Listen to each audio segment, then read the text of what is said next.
At ngayon, balikan po natin si Rod Lagusa hinggil sa mangyayaring pagbabasbas ng mga replika ng Jesus Nazareno ngayong araw. Yes, Rod.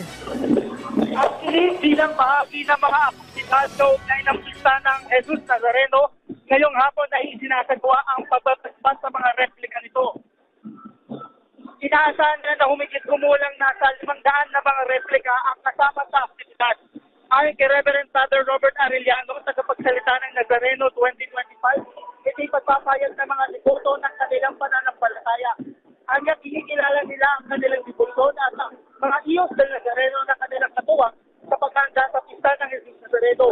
Paliwanag ni Father Arellano, ang pagbabasbas ngayon ay sinasagawa para wala nang magdala ng mga imahe at replika sa mismong araw ng translasyon.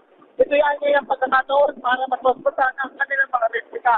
Kaya pa sa mga nakarang araw na nasa 2 o 3 araw ang inilalaan dito, ngayong taon ay 1 araw na lang dito dahil wala nang restriction na unang ipinatutupad sa mga nakarang taon.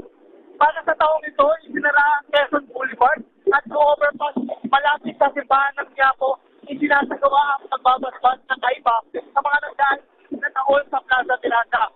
Bago nito ay maaga pa lang ay marami na at mahabang na ang pila ng mga replika sa Sariedo Street. Padala ni Padre Arellano sa mga devoto na maging nakapuluhan ang kanilang pagdiriwang ng pista ng Jesus Nazareno.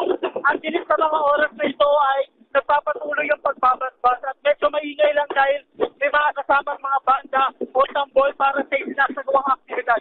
At yan muna ang latest mula dito sa Quiapo Church. Balik sa'yo, Angeline. Yes, Rod. Gusto ko malaman, kailangan bang magparehistro para mapasali dito sa pagbabasbas o dadalhin lang ng ating mga kababayan ang kanilang mga replika?